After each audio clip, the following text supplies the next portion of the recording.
Então, boa tarde a todos e todas. O meu nome é Maria Manuel Batista, venho da Universidade de Aveiro, Portugal, conforme se pode ver pelo meu sotaque, não é? Português, de Portugal. E foi-me feita este desafio de falar aqui sobre fake news. Eu já vou dar um bocadinho de contexto. De qualquer maneira, quero começar por agradecer à professora Cláudia a questão, que é uma questão de $1 milhão, não é? E também à professora Ana, que fez todos os esforços com a professora Cláudia para que eu pudesse estar aqui hoje, atravessar o oceano e estar pela primeira vez nesta cidade, em Campinas. Conheço muito bem o Brasil há muitos anos, nunca tinha vindo à Unicamp, curiosamente, de norte a sul, de Belém a Santa Maria, mas nunca aqui na Unicamp. Portanto, é para mim um grande prazer estar aqui convosco e agradeço muito à organização o facto de me terem proporcionado participar nestes trabalhos. E vou imediatamente àquilo que tenho ouvido até agora. Parecem-me trabalhos de uma grande qualidade. Este é, de facto, um encontro muito forte, com grandes especialistas. Eu estou muito impactada, mesmo quando não estive, fui para casa ver em streaming, não é? Acompanhar tudo aquilo que aqui foi dito. E posso-vos dizer que concordo com quase tudo. Quase tudo.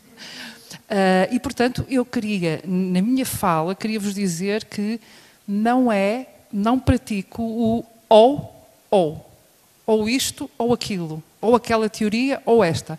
Eu procuro praticar o I, não é? E vão ver ao longo, depois da nossa conversa e da nossa discussão, que provavelmente a chave de grandes dilemas que aqui foram colocados talvez pudessem ser aprofundados com um I. Fazemos isto ou aquilo. Olhamos para isto ou olhamos para aquilo. Talvez olhamos para isto e para aquilo. E é um pouco aquilo que eu vou aqui fazer. O que eu trago aqui é, no fundo, uma síntese de muito do que aqui já foi dito. Muito. Só tenho uma porta de entrada particular, que é, neste caso, a psicologia social, a psicossociologia e os estudos culturais. Portanto, eu vou começar com uma perspectiva muito descritiva, de síntese do muito que já aqui foi dito. É um ponto de vista, é uma porta, não é melhor do que as outras portas todas, da economia, da história, da política, da linguística, da filosofia, é mais uma porta, mas que talvez me conduza depois a uma perspectiva mais política própria dos estudos culturais e que permita responder, talvez, a esta questão. Ou seja, eu penso que a dimensão crítica aqui foi bastante bem respondida, a dimensão crítica das fake news. Vamos ver se eu consigo entrar por uma perspectiva crítica, claro, mas um bocadinho mais fenomenológica e tentar perceber para nós, por esta porta de entrada, para nós investigadores, professores universitários, como podemos nós, depois de fazer a crítica que já foi feita, como podemos nós usar a nosso favor as fake news. Então, vou começar tendo feito esta introdução. Eu vou praticamente só ler os meus slides nesta primeira parte. Porquê? Porque eu sei que a minha pronúncia pode não ser muito confortável nem fácil para algumas pessoas. Então, leio num primeiro momento e depois no segundo momento, sim, discutimos e conversamos.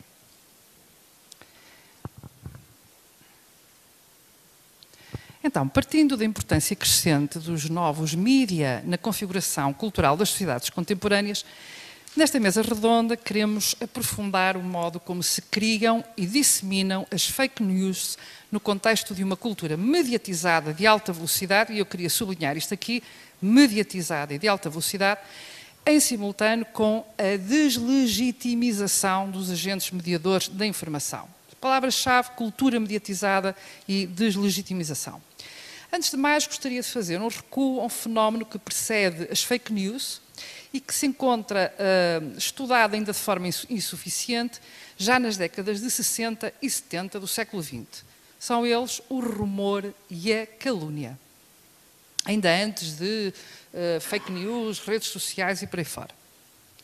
A investigação neste domínio continua a ser escassa por se tratar, tal como acontece com as fake news, de um fenómeno fluido, cuja origem é difícil de detectar, até porque nasce com a marca do anonimato, do segredo e da ambiguidade, reclamando ao mesmo tempo descrição, na origem, e depois o máximo de publicidade, o que são dois elementos ambíguos. Acresce ainda que o seu tempo de disseminação é normalmente muito curto, sobretudo desde que se generalizou o uso das redes sociais e da internet. Com efeito, a vida contemporânea é pautada cada vez mais pelos computadores em rede, criando a ilusão de uma espécie de tecnocentrismo digital global, dando forma a um ambíguo e ilusório comunitarismo digital. E é aqui que eu gostaria de sublinhar que a rede é um ilusório comunitarismo digital. É preciso avançar para novas ideias de comunidade, como de resto também já aqui foi dito. Ao mesmo tempo que neste ilusório comunitarismo digital se desenvolve o desejo simultâneo de omniconectividade e da diferença individual na multidão. Portanto, o desejo de toda a gente estar ligada e, por outro lado, esta ideia de que aquilo é uma comunidade, quando está longe de ser uma comunidade no sentido tradicional, no sentido humano do próprio termo. Em virtude da sua aptidão para estimular a adesão e a dependência, seduzindo de todos os modos os sujeitos utilizadores, a cultura digital emerge como um sintoma de ansiedade. Isto é um conceito que eu vou levar até ao final. Ele é um sintoma, vertida numa religiosidade particular, quer dizer, a rede desenvolve hoje um conjunto de características e todas as empresas, grandes empresas tecnológicas, desenvolvem um conjunto de características muito próximas daquilo que são as religiões organizadas. Ela estimula uma conectividade virtual baseada numa crença comunitariamente compartilhada no destino digital da espécie humana. Quero-vos dizer que há muitas comunidades, há muitos milhões de seres humanos que não estão conectados. Isto parece uma coisa muito... Não estão, outros não querem estar e outros quereriam estar e não estão. Quer dizer, há tudo, não é? Nós estamos aqui a falar de uma espécie de bolha, como se tudo se viesse a reduzir ao destino digital da espécie humana. Claro que ele é inevitável, isso, não é? Isto não é ou destino digital ou não destino digital. É e não é. Para além disso, a mídia digital projeta algoritmicamente a experiência, ou seja, não é só saber o que fizemos para trás, mas prever o que vamos fazer para a frente, o que tem uma espécie de teleologia própria também das religiões. E antecipa mesmo a nossa experiência como se tratasse de uma fundação da moral ocidental, parecendo defender que o provisório é o objeto final do desejo. Ou seja, o que nós todos queremos é uma coisa provisória para hoje e, portanto, longe da ideia de comunidade. A ideia de comunidade funda-se, de facto, em projeto. Não há comunidade sem projeto, seja ela digital ou não digital. Quando esta comunidade se funda no provisório, como objeto final do desejo, é evidente que comprometemos aqui dimensões humanas e políticas importantes. Comecemos por sublinhar, poucos são os fenómenos da nossa vida cultural, social ou individual que atestam de forma tão notória e por vezes até violenta e cruel o poder da palavra. Nunca, como agora, o poder e o alcance da linguagem foi tão grande, mas também, ao mesmo tempo, tão perigoso. Rumor, calúnia, fake news, apesar de relevarem de mecanismos diferentes e terem características diversas, como veremos, isto é muito importante, porque os meios de comunicação tecnológicos não se acrescentam apenas, modificam e criam uma nova realidade, não é tudo o mesmo. Não é? Os modos de funcionamento, de facto, aqui são importantes e há fenómenos humanos novos a emergirem na rede. A primeira destas características, é que estes fenómenos radicam, tanto o rumor, a calúnia como a fake news, radicam na capacidade que o ser humano tem de desconfiar, supor e mesmo usar da suspeição para interpretar a realidade. Isto já aqui foi dito, não é? É normal que as pessoas suspeitem, se calhar isto não é, se calhar aquilo não foi, talvez não seja. eu posso interpretar qualquer realidade de maneira diferente.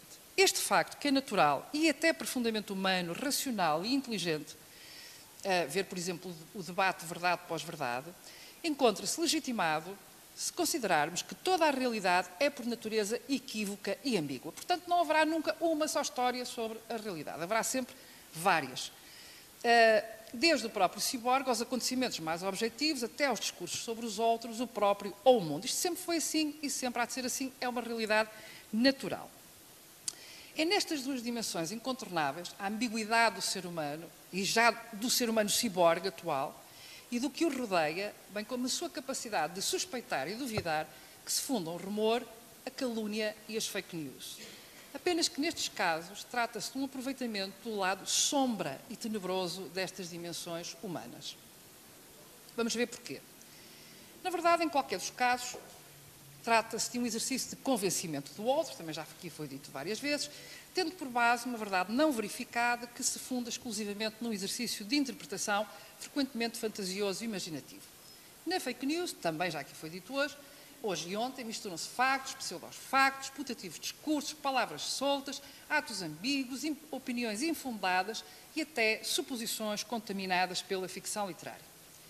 Mas, para que o rumor ou a calúnia ou as fake news se espalhem de uma forma rápida e eficaz, é preciso uma outra característica de índole psicossocial e política, que é uma certa dose de ansiedade, de incerteza e insegurança partilhada e vivida em determinado momento por um grupo ou sociedade.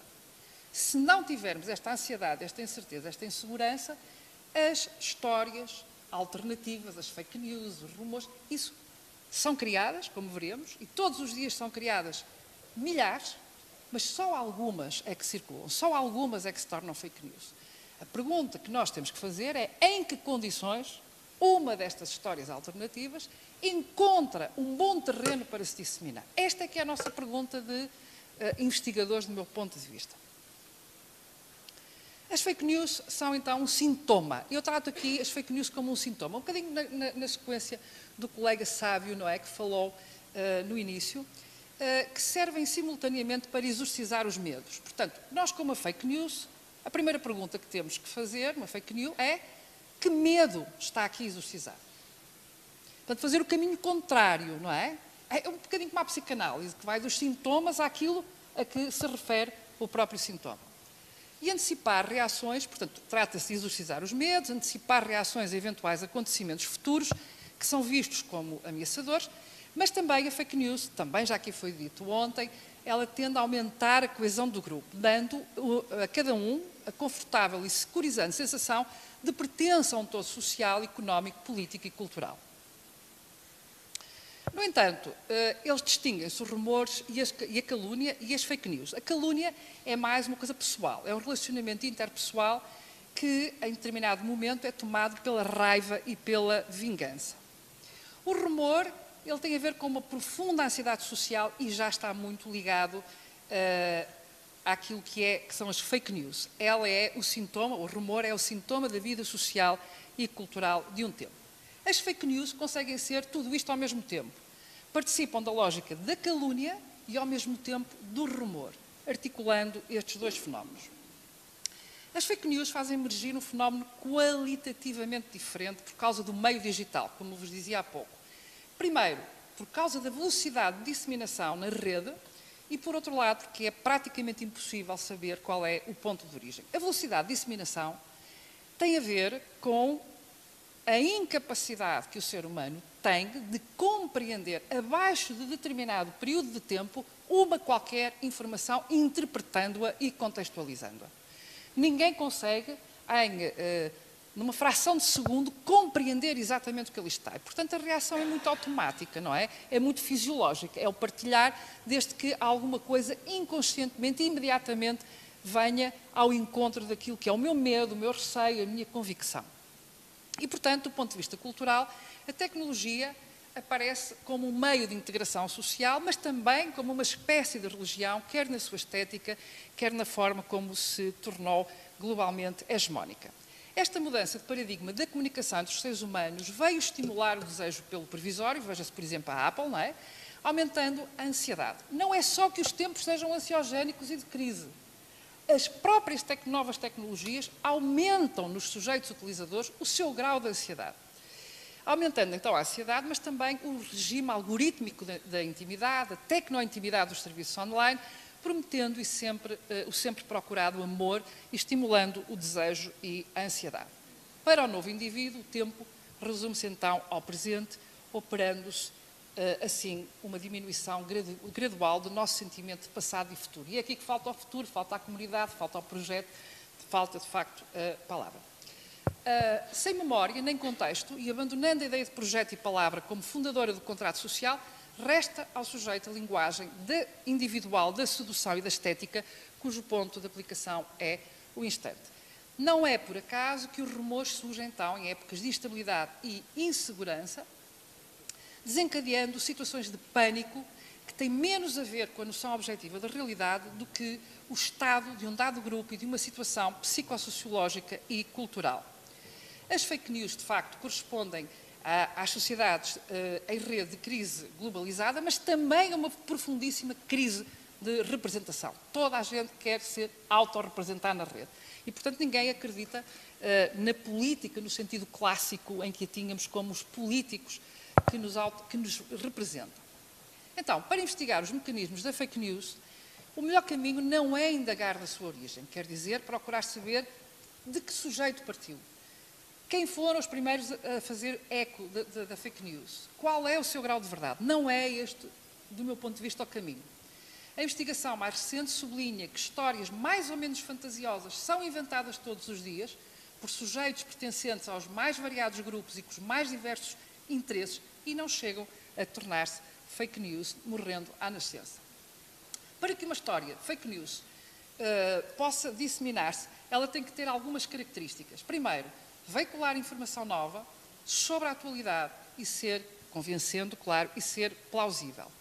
Dentro dos processos típicos que desencadeiam as fake news, contam-se as confidências, os testemunhos, um conhecimento perturbante, mitos latentes, mitos urbanos, histórias exemplares, mal-entendidos e manipulação.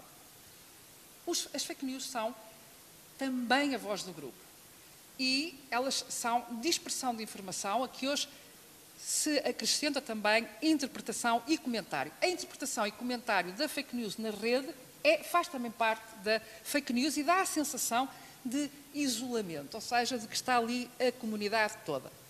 A evolução deste conteúdo, então, faz-se por agregação de camadas normalmente muito ansiogénicas e, de qualquer maneira, o conhecimento que é veiculado na fake news tem que ser considerado importante e de significação ambígua. Na verdade, as fake news constituem aquilo que nós chamamos o mercado negro da informação. Ou seja, como há mercado negro noutras áreas, também há mercado negro na informação. Como é que elas se disseminam? Uma vez postas a circular, não são mais controláveis e quanto mais elas podem ser, quanto mais elas são desmentidas oficialmente, mais se diz à boca pequena, se não é vero, é bene trovato. Na verdade, muitas das fake news procuram também divertir, surpreender, excitar.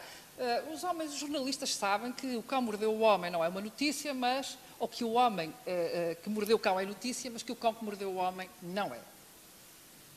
Bom, o que é importante, do meu ponto de vista, é compreender que as fake news são extremamente reveladoras do estado de uma sociedade. Elas mostram-nos as esperanças, as crenças, os temores de um dado grupo. Temos é que as ver ao contrário. Temos é que perceber em que é que elas constituem uma espécie de alerta.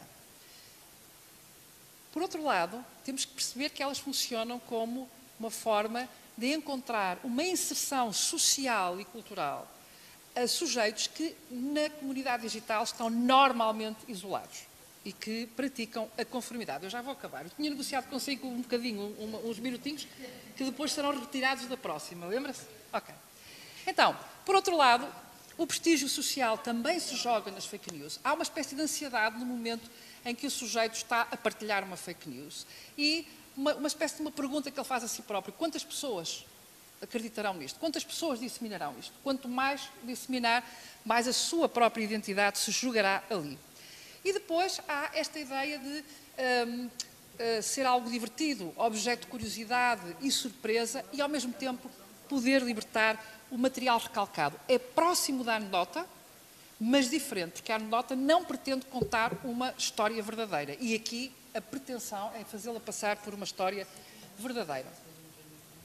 A certeza e prazer de lançar a confusão nos espíritos dos ouvintes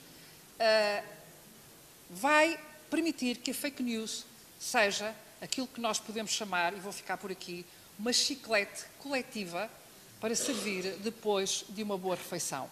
Ou seja, aquilo que vamos encontrar na fake news é um fenómeno novo, de grande dimensão, que permite aos cientistas sociais olhar de uma forma muito profunda aquilo que é o estado das lutas políticas, éticas, morais, sociais e culturais de um grupo. Isso significa que as podemos usar a nosso favor como um laboratório maravilhoso para a ciência. Muito obrigada e já vamos continuar com esta conversa.